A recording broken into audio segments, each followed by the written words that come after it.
You're right there, guys. How you doing? It's Speed here. Mario Kart actually turned 30 this year, so nice. Happy birthday, Mario Kart. Because of that, I thought it'd be fun to count down my 10 favorite tracks in the series. There's no real rules to this list. I'm not including at least one per game because, seriously, that rule's fucking stupid. Anyway, let's go, mate.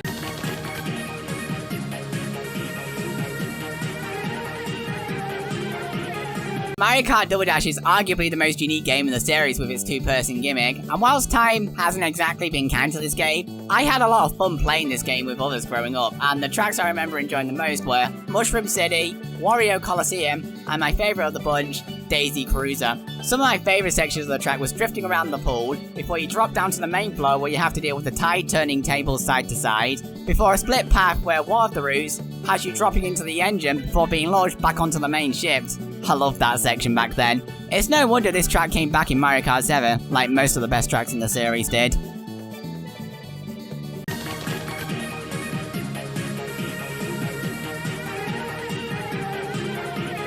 Something I didn't get about the tracks in Mario Kart 7 is how so many of them got different names in different continents. I guess it's like how we call it football, you guys call it soccer, or what we call college, you guys call shooting.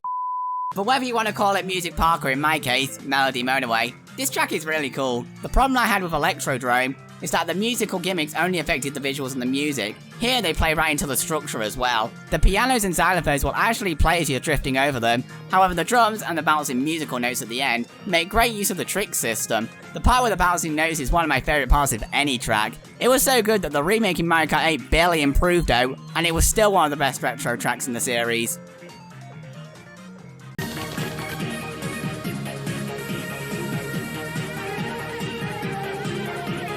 Hey, does supporting Pride still do you good?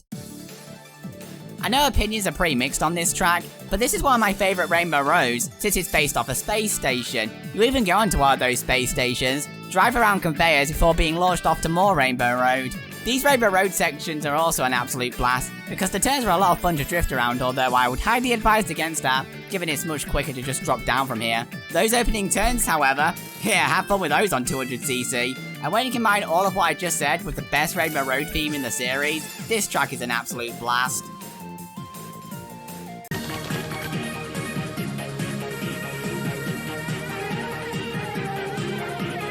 Something I've learned throughout the series is that the Flower Cup almost always has one of the best, if not the best track in the game. I've already covered Daisy Cruiser, Waluigi Pinball is one of DS's best, and I've already covered Melody Motorway as well. And Wii is no exception with Coconut Mall. One of the first things I found when I YouTubed the theme song for this track is someone driving through a shopping centre with this theme playing. And if Coconut Mall is anything to go by, who can blame him considering how much of a blast this track is? I mean, it's broad daylight, there's no way in hell this place is closed. It has everything a shopping centre would have. Shops to go through, a food court, jumping out of the place because that's smart to do, and drivers who are a bloody nightmare in the car park. So yeah, it took the concept all the way it could, making for one of the best tracks in the series. All day, it's coming back in Mario Kart 8 Deluxe. Get in there!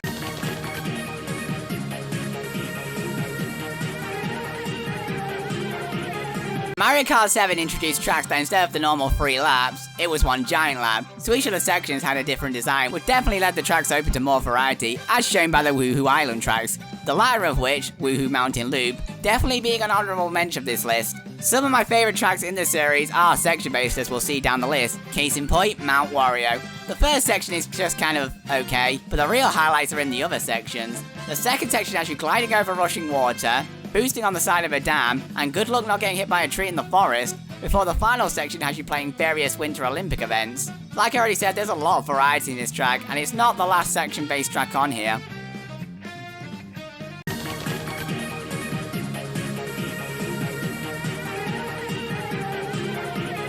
One of the best parts of the retro tracks in Mario Kart 8 was how they used the new mechanics introduced to massively improve them, and easily the tracks that got the best improvements was the Super Circuit tracks, Cheeseland and Ribbon Road. Super Circuit was my first Mario Kart game, but it has aged like shit.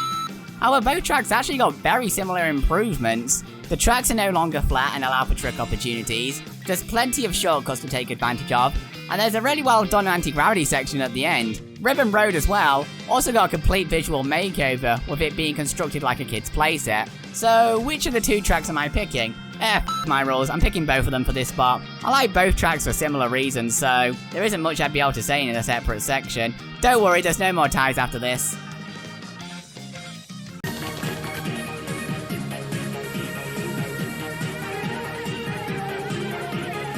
Number 4 is my favourite track from Mario Bike Wii, and based on that, you've probably guessed it's Koopa Cape. The best part of Mario Bike Wii was the bikes introducing inside drifting, which was more fun to use, and out of every track in the game, I think this is the one that benefited from the inside drifting the most. Using this whilst drifting on the rushing water was an absolute blast, considering the speed gate it gives you until the drop into a water tunnel, which has even more rushing water whilst you avoid the electricity that will give you one heck of a shock if that connects. The music even changes during this underwater tunnel section as well as on the rushing water section. All of this is why this is my favourite track back in 2008 and remains one of my favourite tracks to this day. Whee!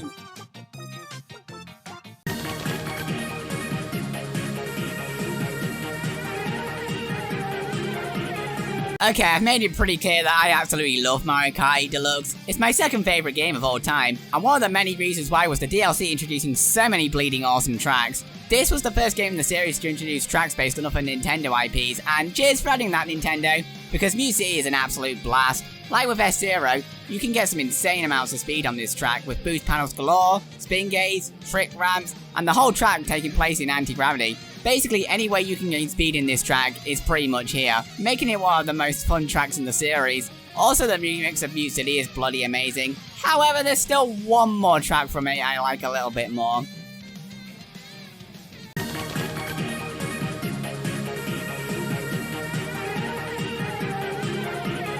And here we have the other Rainbow Road on this list. Rainbow Road is easily the best track in Mario Kart 7. Like the case with the Woohoo Island tracks in this game, this track is split into sections. The first section has the Rainbow Road we all know and love. The second section has you drifting around the rings of a planet before dropping down and performing tricks on the moon whilst trying not to get crushed by the chomp balls. And the final section has you going through a tube, followed by the best gliding section in the series, which is actually slower than using the ramps, I believe. Like with the other section-based tracks on this list, the variety and the set pieces in this track are incredible. The music is also one of the best in the series. It's a hope-inspiring remix of N64's Rainbow Road theme. It's such a shame Mario Kart 7 made the boneheaded decision to ditch Versus mode, because I would have played the heck out of this track.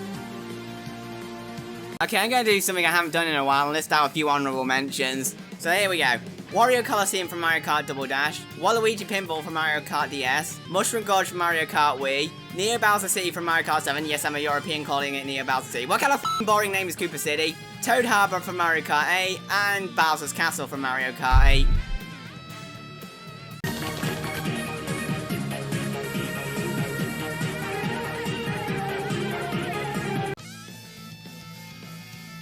Not only is Big Blue my favourite track in the Mario Kart series, it's one of my favourite levels in gaming as a whole. To be honest, it's pretty much a combination of what I said about the two previous tracks on this list, with each section having a different design like with 3DS's Rainbow Road, and the insane speeds of Mute City. The first section has plenty of drifting opportunities, the second section has the rushing water mechanic which I've already praised in Koopa Cape, not to mention there's some insane shortcuts you can pull off here, and the final section has conveyors and a split path. Every time this track comes up online, I can have an absolute blast with it because there's so much variety. And also, whoever's playing that saxophone, god damn does it make an insanely good track even better. When Mario Kart 9 eventually comes around, from an actual announcement, I honestly hope there's more section-based tracks in it.